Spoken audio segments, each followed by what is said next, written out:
Our second speaker is Daniel Aharoni. He did his PhD and postdocs in physics in UCLA, and is one of the lead developer of the Microscope initiative that some of you may know, and that was very valuable as an alternative to do calcium imaging, an alternative to a first commercial system that was indeed very expensive, and then I guess for this reason it gets very popular at the beginning, and now they are really running with others the show, I guess. So I just need to get the presentation. Here you are.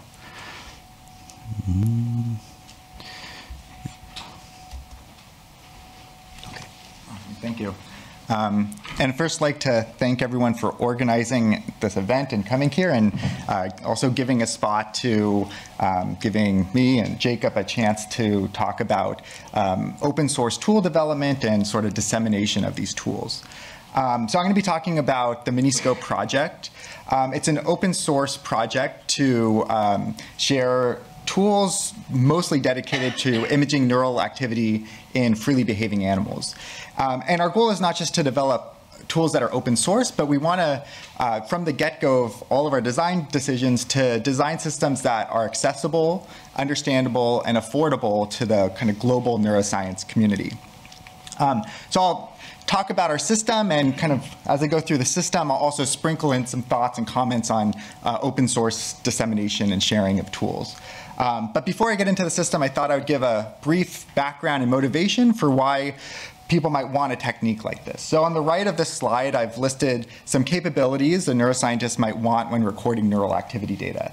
So you might want to be able to get activity from a single cell. You might want to be able to do this across a large population of cells simultaneously. Maybe you want to do that in freely behaving animals as well. So there's electrical recording techniques like we just saw from Jacob. You can implant a single electrode to get EEG or LFP recordings. You can implant an array of electrodes like tetrodes or a silicon probe. Oftentimes you can do this in freely behaving animals. In mice, maybe you can get tens of simultaneously recorded cells in a given session. There are also optical techniques like 2-photon confocal microscopy or wide-field fluorescent imaging. And outside of a few exceptions, if you wanted to use an imaging technique in an awake animal, you're limited to a head-fixed prep. You would cement a metal bar to the animal's skull, and then you would rigidly fix their head underneath a tabletop microscope as the animal is moving on a treadmill. But conveniently, there's this open spot in the center of this chart, and that's where our project comes in. We take advantage of a bunch of advancements in both fluorescent indicators of neural activity that have occurred over the last decade or so, along with this huge commercial push in terms of developing small sensitive camera sensors, basically for like the cell phone market, that allow us to basically put the entire microscope on the head of the animal. We have single cell resolution. We average, depending on the brain region, hundreds of cells that we can record simultaneously. We can do this all in a freely behaving animal down to the size of a mouse. And we can come back day after day and say the cell we saw in session 1 is that same cell we recorded a month later. And then oftentimes neuroscientists, are spread in terms of the techniques they use. There's some people that only do EFIS, some people that do imaging, and a lot of neuroscientists that do imaging are more familiar with imaging using 2-photon modality instead of what we use, which is wide-field fluorescent imaging, which is a single photon excitation modality. So I have a quick animation to give you an idea of how our imaging works. For a second, forget that we're talking about a miniature microscope. Instead, we just have a slice of brain tissue that we've labeled some of the neurons in this tissue with a fluorescent reporter of neural activity. So I have these 6 cells that have been labeled with, let's say, a GCamp that will enable these cells to fluoresce when that cell is active. That tissue is placed underneath the objective. We shine excitation light for GCamps. This is a blue wavelength that illuminates all the tissue underneath our objective. Cells that are under the excitation light that have been labeled and are active will fluoresce green. That travels back up through the tissue, back through the optics of the microscope, and then forms an image on a camera sensor. In this case, if all 6 cells were active, we might get an image like this. We have a focal plane that sits in the tissue, which we can move up and down, and cells that are on or near that focal plane are rather crisp and in focus, so cells 1, 2, and 3 are in focus. But unlike two-photon excitation, with single-photon excitation, we also can excite fluorescence from cells outside of our focal plane, and we can pick up fluorescence from cells 4, 5, and 6. And also, as we push the imaging deeper into tissue, scattering of the fluorescent light ends up traveling through more tissue, and that degrades our spatial resolution and limits sort of how deep we can image through tissue before we can no longer resolve single cells, which ends up being, depending on the brain region, somewhere between 250 and 300 micrometers deep in tissue. Now, this approach was initially pioneered by Mark Schnitzer's lab at Stanford. They published a paper in 2011 and then started a startup company Inscopics soon after. And unfortunately, this commercial system that was really the first available system that came out was and still is prohibitively expensive to the vast majority of neuroscience labs. And this really doesn't have to be the case. And maybe as important to the cost is also that this system, as well as like many commercial systems, really are a black box to the researcher. If your lab is lucky enough to have the money to purchase a system like this, it arrives in the lab, you maybe plug it in and it can work, but you have no idea what's going on the inside. If you're in the middle of an experiment and something breaks, you're oftentimes completely out of luck and you have to send the system back for a couple weeks to get repaired. And if you want to make a modification to the system or innovate on top of this technology, it really isn't possible with most commercial systems.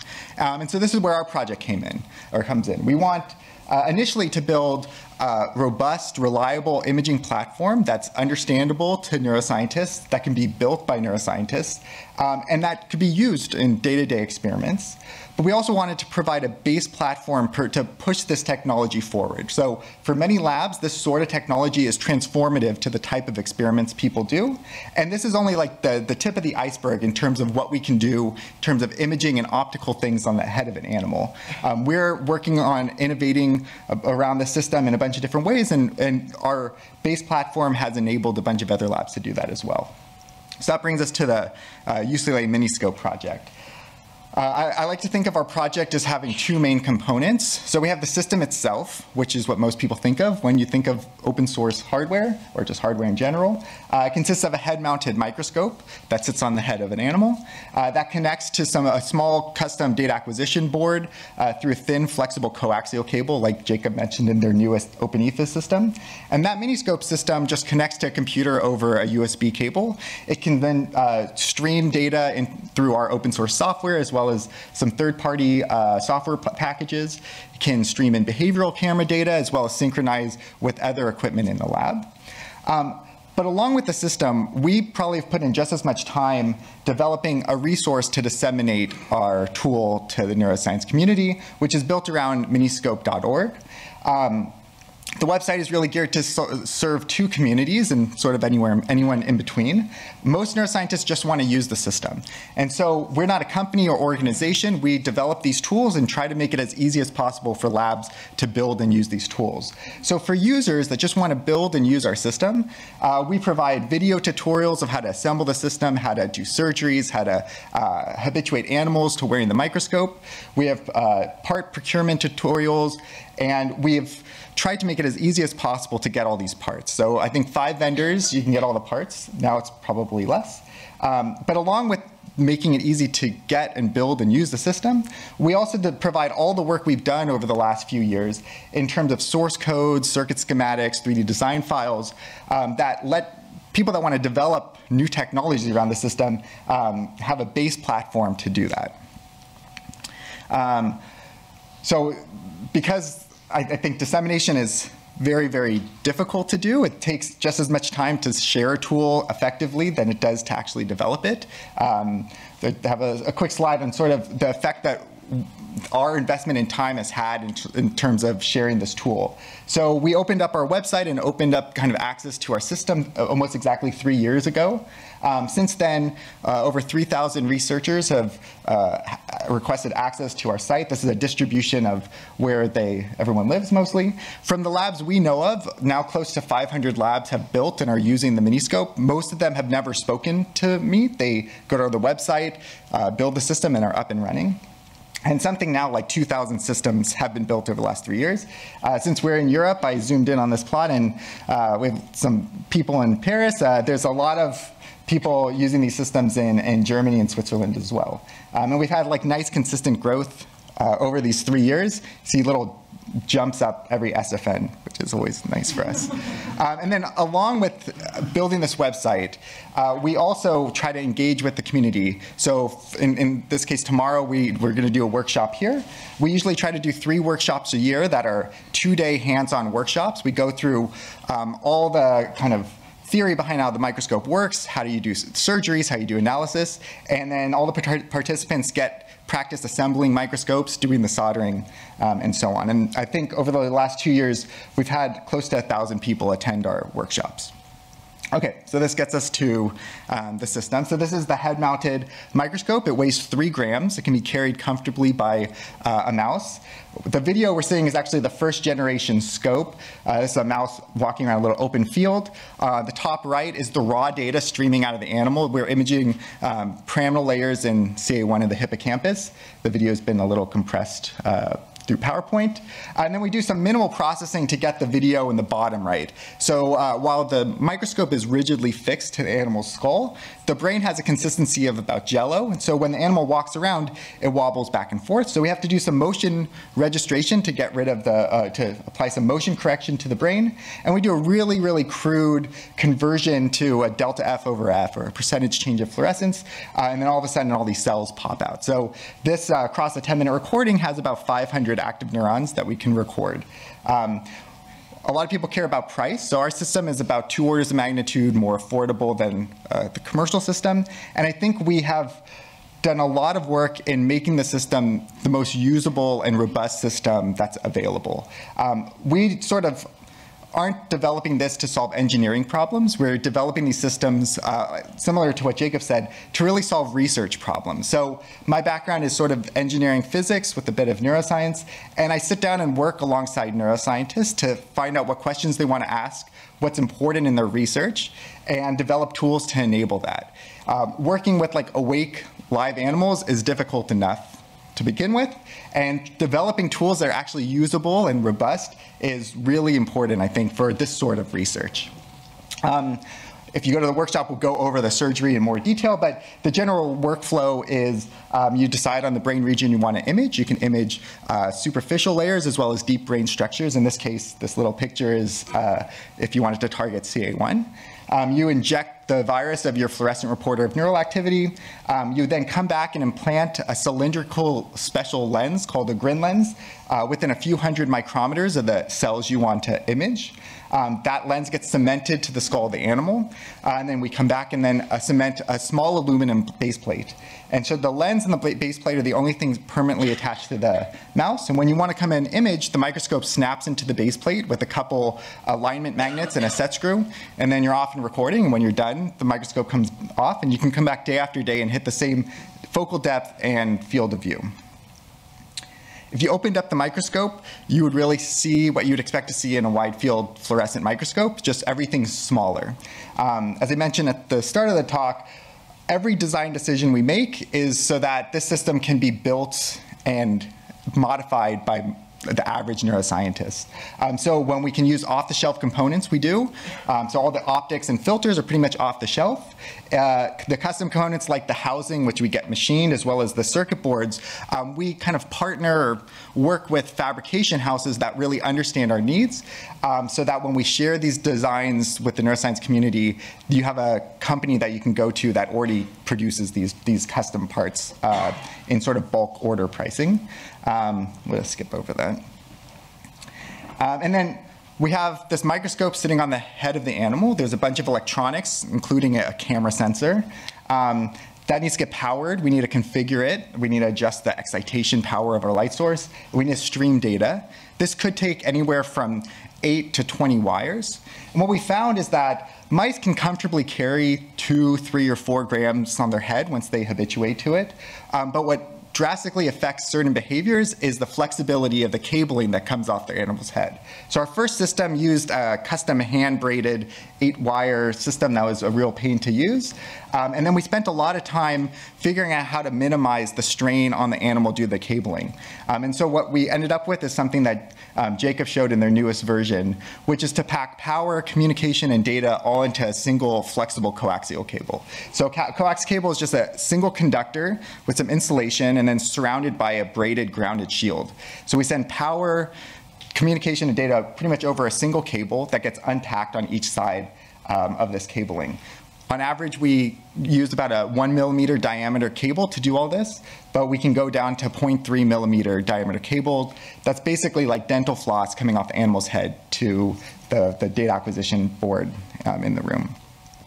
And when we put this all together, we can get something like this. So this is a mouse running back and forth on a 2-meter linear track. We're just tracking its position with that little white circle.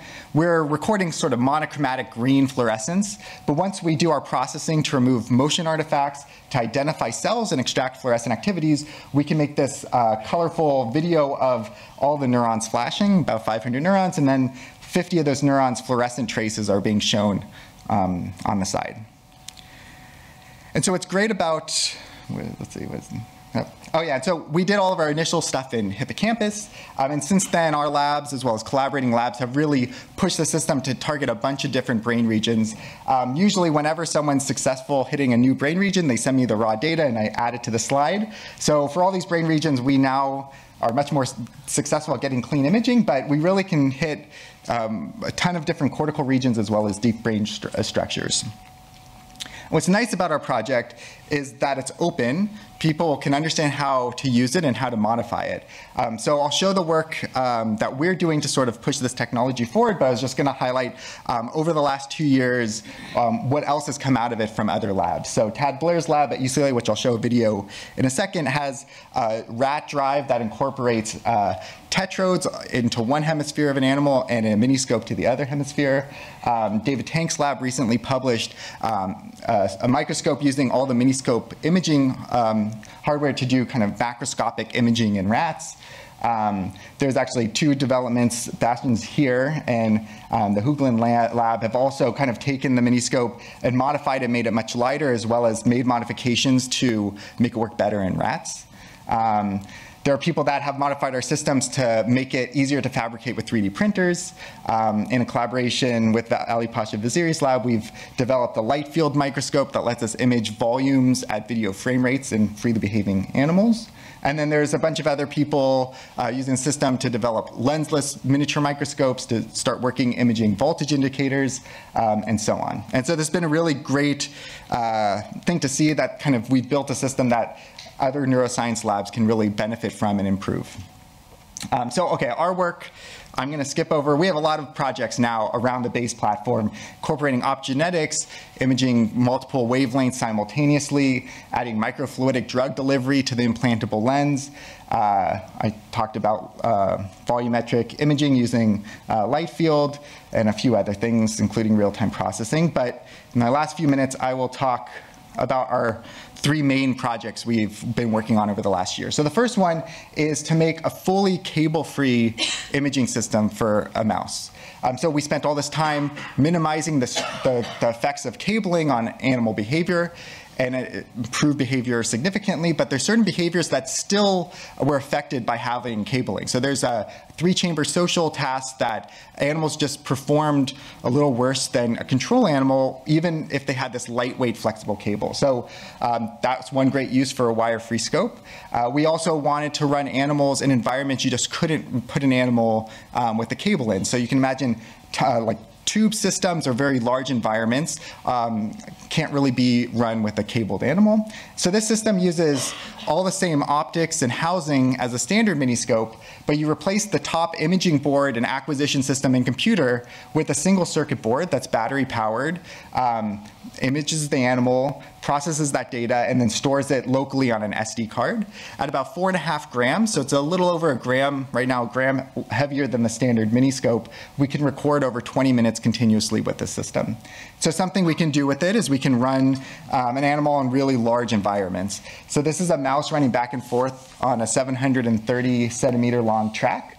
It's too long to record with a single behavioral camera, so there's a camera on each end. Once we do our processing, we get really nice imaging, something like 500 cells. This is also in hippocampus with some example traces here. This we're doing some place cell studies, and actually we've colored the activity of these cells in the bottom middle plot based on where their peak firing rate is if they encode spatial information. So you can see the majority, like cells sort of change from blue to teal going in one direction, and there'll be warmer colors going in the other direction. So we're looking at place cells over these very long environments, and we can then look at these cells day after day for a month. Another project we have our first kind of working system, and we're kind of scaling up at this point, is to incorporate electrophysiology into the miniscope.